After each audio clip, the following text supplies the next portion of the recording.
ಜಂಗಮ ಸಮಾಜದ ವಿದ್ಯಾರ್ಥಿಗಳಲ್ಲಿ ಸಂಸ್ಕಾರ ಮತ್ತು ವ್ಯಕ್ತಿತ್ವ ವಿಕಾಸ ಬೆಳೆಸುವ ಉದ್ದೇಶದಿಂದ 45 ದಿನಗಳ ವೈದ್ಯಕೀಯ ಸಂಸ್ಕಾರ ಶಿಬಿರನ್ನು ಏಪ್ರಿಲ್ 10ರಿಂದ ಹಮ್ಮಿಕೊಳ್ಳಲಾಗಿದೆ ಎಂದು ತಾಲೂಕು ಜಂಗಮ ಸಮಾಜ ಅಧ್ಯಕ್ಷರಾದ ಶಂಕರಯ್ಯ ಸ್ವಾಮಿ ಮದ್ರಿ ಹೇಳಿದ್ದಾರೆ. ಪಟ್ಟಣದ ಅಕ್ಕ ಮಹಾದೇವಿ ಮಂದಿರದಲ್ಲಿ ನಡೆದ ಸುದ್ದಿಗೋಷ್ಠಿಯಲ್ಲಿ ಮಾತನಾಡಿದ ಅವರು, ಬೇಸಿಗೆ ರಜೆ ಅವಧಿಯಲ್ಲಿ ನಡೆಯುವ ಈ ಶಿಬಿರ ಪೂಜೆ, ಪಾಠ, ಮಂತ್ರಗಳೊಂದಿಗೆ ಆಚಾರ, ವಿಚಾರ, ನಡೆ, ನುಡಿ, ಯೋಗ, ಧ್ಯಾನ ಹಾಗೂ ವೈದಿಕ ಶಿವಪೂಜೆ ಸೇರಿದಂತೆ ಹಲವು ವಿಷಯಗಳನ್ನು ಉಚಿತವಾಗಿ ಬೋಧಿಸಲಾಗುವುದು ಎಂದು ತಿಳಿಸಿದರು. ಶಿಬಿರದಲ್ಲಿ ಭಾಗವಹಿಸುವ ವಿದ್ಯಾರ್ಥಿಗಳಿಗೆ ಉಚಿತ ಊಟ, ವಸತಿ ಕಲ್ಪಿಸಲಾಗಿದ್ದು, ತಾಲೂಕಿನ ವಿವಿಧ ಗ್ರಾಮಗಳ ಜಂಗಮ ವಿದ್ಯಾರ್ಥಿಗಳು ಹೆಚ್ಚಿನ ಸಂಖ್ಯೆಯಲ್ಲಿ ಭಾಗವಹಿಸಬೇಕೆಂದು ಕರೆ ನೀಡಿದರು.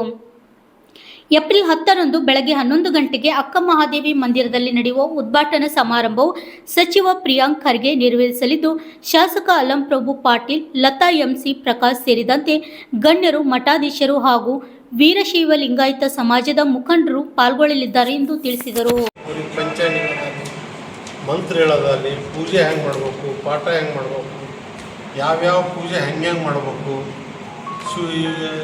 ಅಂತ ಒಂದು 45 ದಿವಸದಲ್ಲಿ ಅಲ್ಲಿ ಟ್ರೈನಿಂಗ್ ಕೊಡ್ತಾರೆ. ಈ ಒಂದು ಸಮಯದಲ್ಲಿ ಅವರಿಗೆ ಫ್ರೀ ಊಟ, ವಸತಿ, ಇರ್ಲಕ್ಕೆ ಜಾಗ ಎಲ್ಲ ವ್ಯವಸ್ಥೆ ಮಾಡಿಕೊಂಡು ಅವರಿಗೊಂದು 45 ದಿವಸ ಶಿಬಿರವನ್ನು ನಾವು ಮಾಡ್ತಾಯಿದ್ದೀವಿ. ಈ ಶಿಬಿರದ ಉದ್ಘಾಟನೆಯನ್ನು ಏಪ್ರಿಲ್ 10ನೇ ತಾರೀಕು 12 ಗಂಟೆಗೆ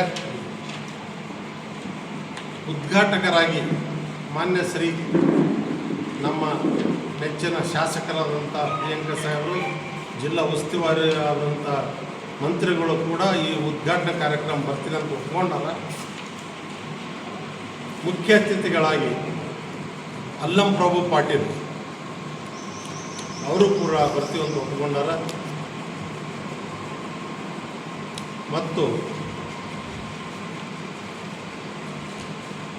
ಮಹಿಳಾ ಶಾಸಕರಾದಂಥ ಲತಾ ಎಂಪಿ ಪ್ರಕಾಶ್ ಅವರು ಕೂಡ ಈ ಕಾರ್ಯಕ್ರಮಕ್ಕೆ ಮುಖ್ಯ ಅತಿಥಿಗಳಾಗಿ ಬರ್ತಾ ಇದ್ದಾರೆ. ಈ ಕಾರ್ಯಕ್ರಮವನ್ನು 10ನೇ ತಾರೀಕು ಬೆಳಗ್ಗೆ 11 ಗಂಟೆಗೆ ಅಕ್ಕ ಮಹಾದೇವಿ ಈ ದೇವಸ್ಥಾನದಲ್ಲಿ ನಡೀತಾ ಇದೆ. ನಮ್ಮ ಎಲ್ಲ ತಾಲೂಕಿನ ಜಂಗಮರು ಹೆಚ್ಚಿನ ಸಂಖ್ಯೆಯಲ್ಲಿ ಈ ಸಭೆಗೆ ಭಾಗವಹಿಸುವಂತ ಕೂಡ ಆಶ್ವಾಸನೆ ಕೊಟ್ಟಾರ. ಹೆಚ್ಚಿನ ಸಂಖ್ಯೆಯಲ್ಲಿ ಬರ್ತಾರೆ.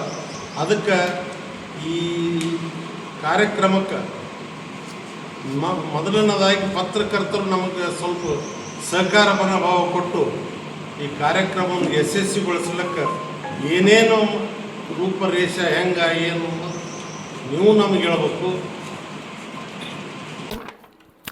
ಜಂಗಮ ಸಮಾಜದ ಕಾರ್ಯದರ್ಶಿ ಸಿದ್ದಯ್ಯ ಸ್ವಾಮಿ ಕೊಳ್ಕೂರ್ ಮಾತನಾಡಿ, ಇಂತಹ ಸಂಸ್ಕಾರ ಶಿಬಿರಗಳು ವ್ಯಕ್ತಿತ್ವ ನಿರ್ಮಾಣಕ್ಕೆ ಪೂರಕವಾಗಿದ್ದು, ಪ್ರತಿ ಭಾನುವಾರ ವಿಶೇಷ ಉಪನ್ಯಾಸಗಳನ್ನು ಆಯೋಜನೆ ಮಾಡಲಾಗುವುದು ಎಂದು ತಿಳಿಸಿದರು. ಜಂಗಮ ಮತ್ತು ವೀರಶೈವ ಲಿಂಗಾಯತ ಸಮಾಜದ ಒಗ್ಗಟ್ಟಿನಿಂದ ಕಾರ್ಯನಿರ್ವಹಿಸಿದಾಗಿದ್ದು ಮಾತ್ರ ಸಮುದಾಯ ಸರ್ವಾಂಗೀಣ ಅಭಿವೃದ್ಧಿ ಸಾಧ್ಯ. ಸಮಾಜದ ಏಕತೆ ಮತ್ತು ಪರಂಪರೆಯನ್ನು ಉಳಿಸುವ, ಮುಂದಿನ ಪೀಳಿಗೆಗೆ ಹಂಚುವ ಜವಾಬ್ದಾರಿ ಎಲ್ಲರ ಮೇಲಿದೆ ಎಂದು ಕರೆ ನೀಡಿದರು. ವಿಷಯಗಳನ್ನು ಅಳವಡಿಸಿಕೊಂಡು ಒಳ್ಳೆ ಅವರಿಗೆ ಊಟ, ವಸತಿ, ನಾಷ್ಟ ಇವೆಲ್ಲವನ್ನು ಒಳ್ಳೆ ರೀತಿಯಾಗಿ ಕೊಟ್ಟು ಅವ್ರನ್ನ ಮುಂದೆ ಬರ್ತಕ್ಕಂಥ ಜೀವನದಲ್ಲಿ ಒಳ್ಳೆಯ ವಿದ್ಯಾರ್ಥಿಗಳಾಗಿ ಒಳ್ಳೆಯ ಸಂಸ್ಕಾರವಂತರಾಗಿ ಜೀವನದಲ್ಲಿ ಅಳವಡಿಸ್ಕೊಳ್ಬೇಕು ಅಂತಕ್ಕಂಥ ಉದ್ದೇಶ ಇದರಲ್ಲಿದೆ. ಇದು ಜೊತೆಯಲ್ಲಿದೆ ನಮ್ಮ ಚಿತ್ತಾಪುರ ತಾಲೂಕಿನ ಜಂಗಮ ಸಮಾಜದ ಅಧ್ಯಕ್ಷರ ಹಾಗೂ ಪದಾಧಿಕಾರಿಗಳ ಪದಗ್ರಹಣ ಕಾರ್ಯಕ್ರಮ ಕೂಡ ಅವತ್ತಿರ್ತದೆ. ಈಗಾಗಲೇ ಜಂಗಮ ಕ್ಷೇಮಾಭಿವೃದ್ಧಿ ಮಹಾಸಭಾದ ಅಧ್ಯಕ್ಷರಾಗಿ ಶಂಕರೇಶ ಮದುವೆಯನ್ನು ಆಯ್ಕೆ ಮಾಡಿ 2-3-4 ತಿಂಗಳಾಯಿತು. ಅನೇಕ ಚಟುವಟಿಕೆಗಳು ನಡೆದಿವೆ. ಸಭೆ ಸಮಾರಂಭಗಳು ಕೂಡ ಭಾಗಿಯಾಗ್ತಾ ಇದ್ದೀವಿ. ಪೂರ್ಣ ಪ್ರಮಾಣದ ಪದಾಧಿಕಾರಿಗಳ ಆಯ್ಕೆ ಆಗಿದ್ದಿಲ್ಲ. ಅವರ ಅಧ್ಯಕ್ಷತೆಯಲ್ಲಿ ನಾವು ಒಂದು ಸಮಿತಿಯನ್ನು ರಚನೆ ಮಾಡಿಕೊಂಡು ಯಾರ್ಯಾರು ಯಾವ್ಯಾವ ಪೋಸ್ಟಿಗೆ ಇರಬೇಕು, ಯಾವ ಸ್ಥಾನ ಇರಬೇಕು ಅಂತಕ್ಕಂಥ ಚರ್ಚೆಯನ್ನು ಮಾಡಿ ನಮ್ಮ ಉದ್ದೇಶ ಸಮಾಜ ನಾವು ಒಕ್ಕಟ್ಟಾಗಬೇಕು. ಸಮಾಜದ ಏಳಿಗೆ ಜೊತೆಗೆ ನಮ್ಮ ಭಕ್ತರ ಜೊತೆಗೆ ನಾವು ಹೇಗಿರಬೇಕು ಸಂಪರ್ಕ. ವೀರಶೈವ ಲಿಂಗಾಯತ ಸಮಾಜದ ಜೊತೆಯಲ್ಲೇ ನಾವು ಜಂಗಮರು. ಅವ್ರನ್ನ ಬಿಟ್ಟು ನಾವಿಲ್ಲ, ನಮ್ಮನ್ನು ಬಿಟ್ಟು ಅವರಿಲ್ಲ. ಆ ಇಬ್ಬರು ಸೇರಿಕೊಂಡು ನಾವು ಹೇಗಿರಬೇಕು, ಭಕ್ತಿ ಹೇಗಿರಬೇಕು ಅದನ್ನು ಅರ್ಥ ಮಾಡಿಕೊಂಡು ನಾವು ನಮ್ಮ ವೈಯಕ್ತಿಕ ಜಂಗಮ ಸಮಾಜದ ಒಟ್ಟುಗಳಿಗಾಗಿ, ಜಂಗಮ ಸಮಾಜದ ಮಕ್ಕಳಿಗಾಗಿ ಮುಂದೆ ಬರ್ತಕ್ಕಂಥ ದಿನಮಾನದಲ್ಲಿ ಶೈಕ್ಷಣಿಕವಾಗಿ, ಆರ್ಥಿಕವಾಗಿ, ರಾಜಕೀಯವಾಗಿ ಒಂದು ನಮಗೆ ಸರ್ಕಾರದಿಂದ ಸವಲತ್ತಿಗೋಸ್ಕರವಾಗಿ ನಾವು ಈ ಸಂಘಟನೆ ಮಾಡ್ತಕ್ಕಂಥದ್ದು. ಅದು ಬಿಟ್ಟರೆ ಭಕ್ತರು ಬೇರೆ, ಜಂಗಮರು ಬೇರೆ ಅಂತಕ್ಕಂಥ ಭಾವನೆ ನಮ್ಮಲ್ಲಿ ಇಲ್ಲ. ಯಾಕಂದ್ರೆ ಭಕ್ತರು ಇದ್ದರೆ ನಾವಿದ್ದೀವಿ ಅಂದರೆ ಭಕ್ತರಿದ್ದಾರೆ, ಇದರಲ್ಲಿ ಎರಡು ಮಾತಿಲ್ಲ. ಆ ಕಾರಣಕ್ಕಾಗಿ ಅವತ್ತಿನ ದಿವಸ ವಿಶೇಷವಾಗಿ ಅಲ್ಲಮಪ್ರಭು ಪಾಟೀಲ್ ಅವರು ನಮ್ಮ ಸಮಾಜದ ಬಗ್ಗೆ, ನಮ್ಮ ಸಮಾಜದ ಕಳಕಳಿಯನ್ನು ವಿಧಾನಸೌಧದಲ್ಲಿ ಪ್ರಸ್ತಾವನೆ ಮಾಡಿದ್ದಾರೆ. ಆ ಕಾರಣಕ್ಕಾಗಿ ನಮ್ಮ ಸಮಾಜದ ವತಿಯಿಂದ, ತಾಲೂಕಾ ಜಂಗಮ ಸಮಾಜದ ವತಿಯಿಂದ ಅವತ್ತಿನ ದಿವಸ ಅವರಿಗೆ ಸನ್ಮಾನ ಕಾರ್ಯಕ್ರಮ ಕೂಡ ಇಟ್ಕೊಂಡಿದ್ದೀವಿ. ಅವರು ಒಪ್ಕೊಂಡಿದ್ದಾರೆ. ಪ್ರಿಯಾಂಕ್ ಖರ್ಗೆ ಕೂಡ ಬರ್ತಾಯಿದ್ದಾರೆ. ಮತ್ತು ನಮ್ಮ ಲತಾ ಮೇಡಮ್ ಅವರು ಮಹಿಳಾ MLA ಇದ್ದಾರೆ, ಅವರು ನಮ್ಮ ಸಮಾಜದವರಿದ್ದಾರೆ. ಆ ಕಾರಣಕ್ಕೆ ಅವರು ಕೂಡ ಬರಲಿಕ್ಕೆ ಒಪ್ಕೊಂಡಿದ್ದಾರೆ.